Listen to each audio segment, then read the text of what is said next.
How far back do the allegations go, and why now? Okay, well, look, there's lots of charges, over 100.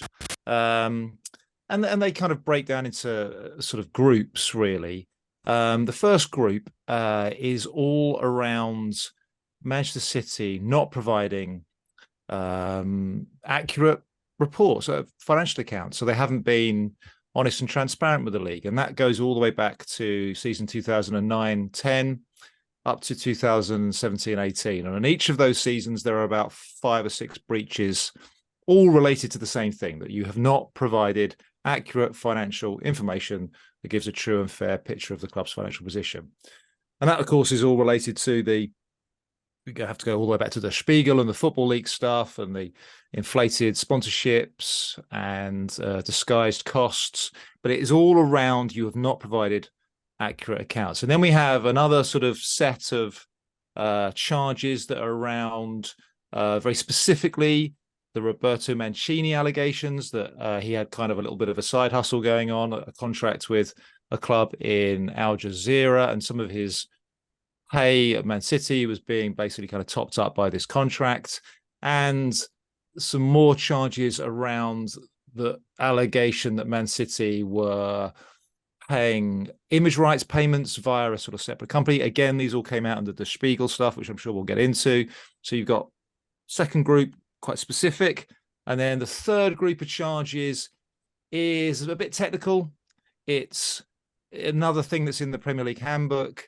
You are not only just supposed to follow all our rules, you're supposed to follow the FA's rules, FIFA's rules, UEFA's rules. And by not providing fair and accurate accounts, you have therefore breached UEFA's licensing system that you need to follow to play in the Champions League.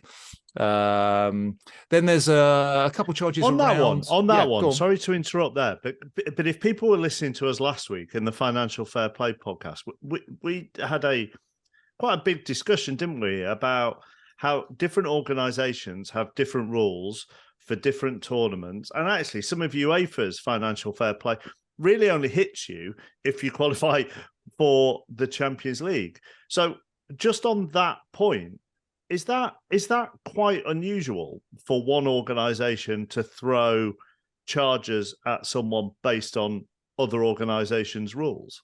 It would be if it wasn't in the handbook, but it is there very clearly in the handbook.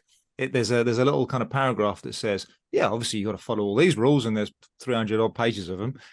But you're also obliged to, follow the rules of these other organisations that we kind of rate and value, like FIFA, UEFA, IFAB. And you did ask for a license to play in European club competitions in those years, which of course actually the FA is the body that oversees that process, because the FA is the member of the UEFA. Blah blah blah. It's all a bit technical, but you did ask for a license, and because we think that you weren't giving fair and accurate reports, you were in breach of that license. So we're going to hit you with some charges from our handbook. So that's what's happened there. It is a bit weird, I agree. The main stuff is really that first group of charges. Then just to finish the other groups, it's quite interesting that between 2015 and 2018, they are suggesting that Man City may well even have breached the Premier League's profitability and sustainability rules. So their FFP rules. I think they're probably, again, sort of technical stuff about not being fair and accurate. And then the last set of charges, which is about another sort of 30-odd charges, because it is 5 seasons worth, 2018 to now, to this current season, and there are sort of 4 or 5 breaches per season. It's non-cooperation. We started investigating you in December 2018, and you have fought us every inch of the way and haven't cooperated with us, and we've been fighting with you in courts in secret and private, right? That we've not been party to, us lot. You've not provided us with the stuff that we wanted. You're supposed to help us. You're supposed to sort of do what we ask you to do, and you haven't. So non-cooperation. So 5 main groups. I would argue that the first group is the key one, that you've not been honest, you've not provided fair and accurate accounts, and maybe that last one could be interesting as well. Although on that last one, City are adamant. I mean, their statement, Sam, before we get on to all the other stuff, but just on the non-cooperation, City are adamant that they've cooperated every step of the way, aren't they? Yeah, they are adamant that they've said that. I mean, there've been legal challenges throughout this process this 4-year investigation anyway.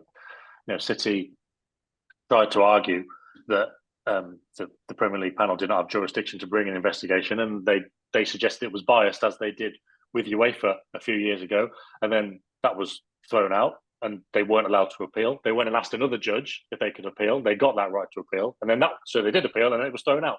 So there have been these steps already to kind of make life difficult, and within those hearings, the Premier League were saying that Manchester City have not cooperated. So I mean, even down to this very basic principle of have you cooperated or not, there is disagreement. I think to some extent, I think the belief at City is they've been asked to hand over stuff that doesn't exist. This will only come out over the coming months and years, but clearly there's a difference of opinion as to what cooperation means. But again, if we go back to the UEFA timeline, City openly didn't cooperate. They said they never really cooperated because they said they didn't have any faith in the process. But when the time came to hand over everything to the Court of Arbitration for Sport, they were happy to do so. So it may well be a similar thing this time. But yeah, City have said that they have cooperated. The Premier League have been very insistent that they haven't. And their overall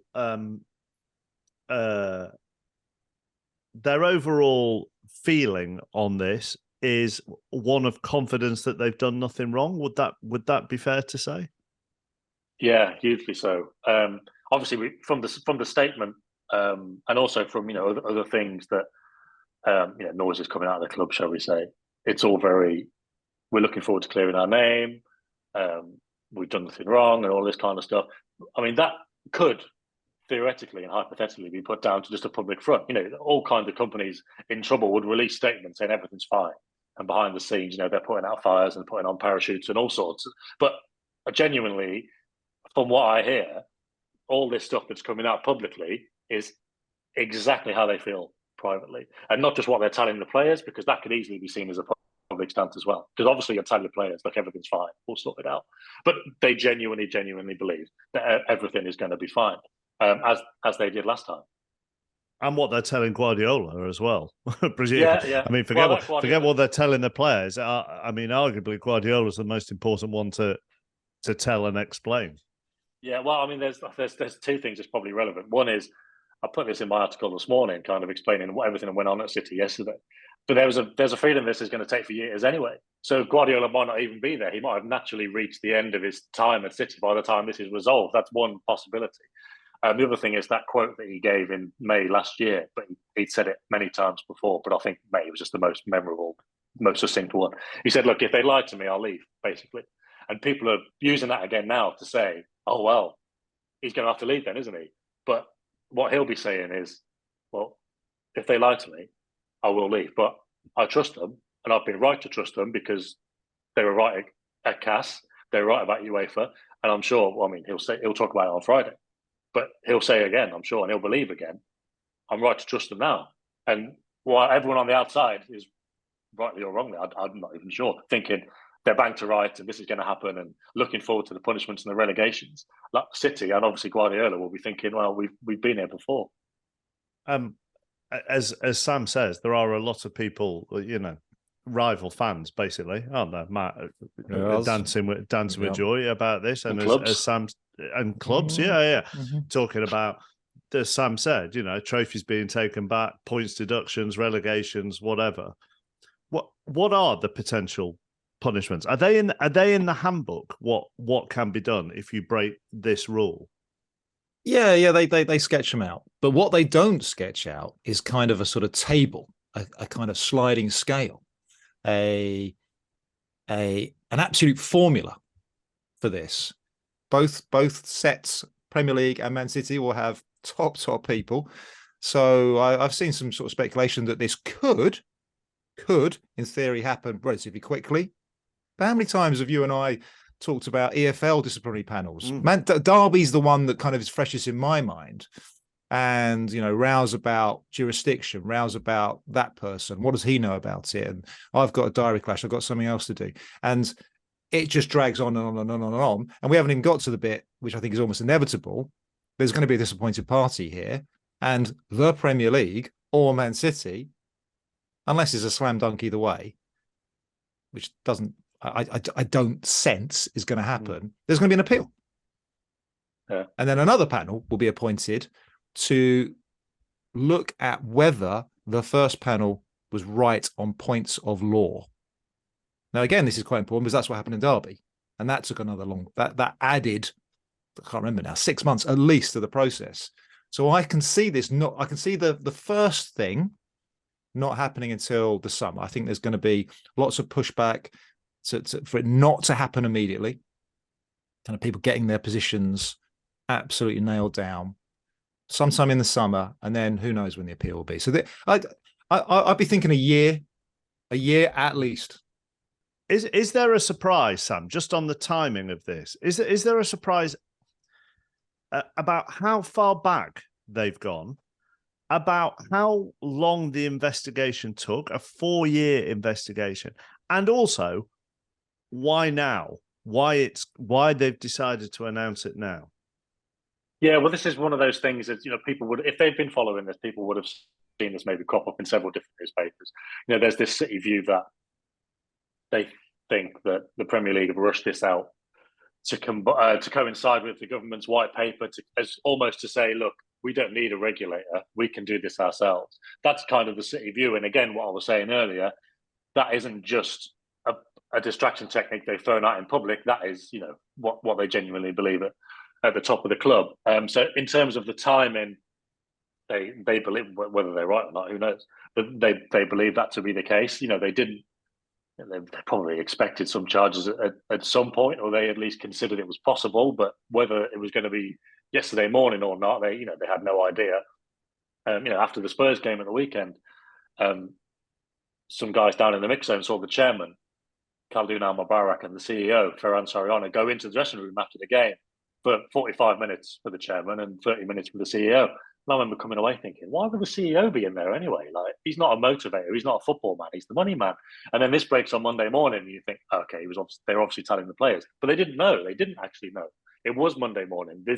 The timing of it did come out of the blue. In terms of the surprise going back all that way, I don't know what they feel. That wasn't something I've asked. It wasn't something that came up. However, I suppose if you're going to take 4 years, you may as well look at everything. And they've probably gone back as far as possible. I don't think that stuff was covered in the Der Spiegel and the Football League stuff, but they've obviously gone back as far as they can. But again, in terms of guessing, do they have enough evidence to bring these charges, and they know it's going to be a slam dunk, or do they not have enough because there's not enough cooperation?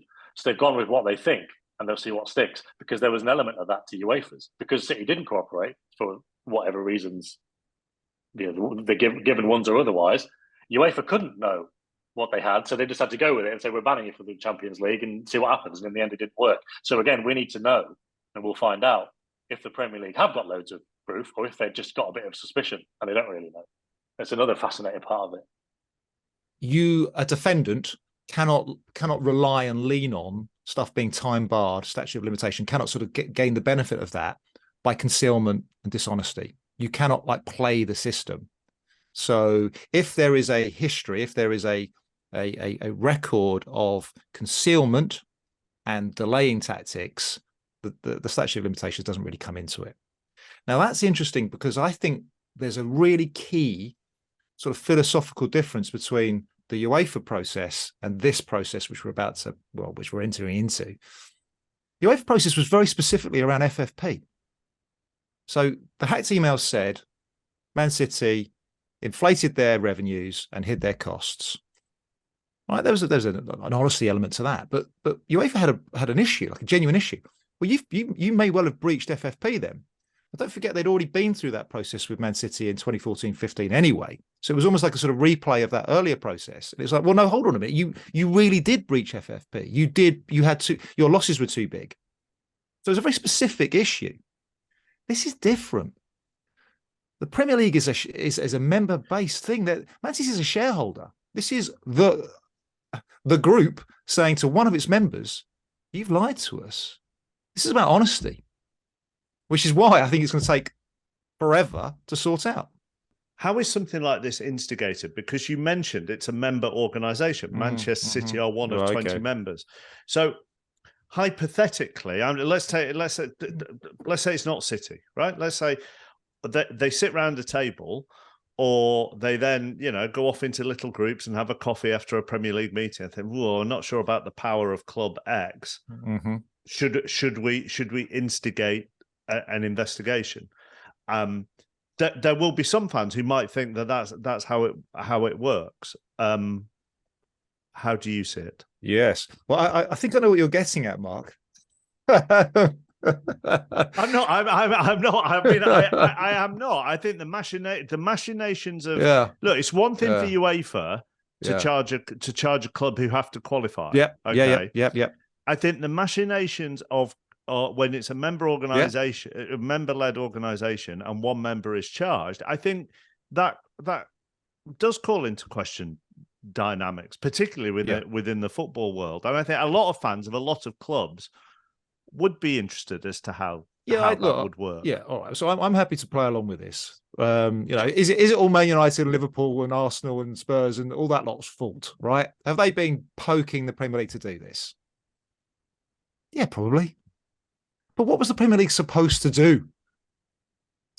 November 2018, Der Spiegel splashed across a week the most amazing allegations about the most successful English football team of the last decade. Amazing allegations. UEFA had to act. Man City could have won the Champions League that year. They could have won the Champions League every year since. They had to act.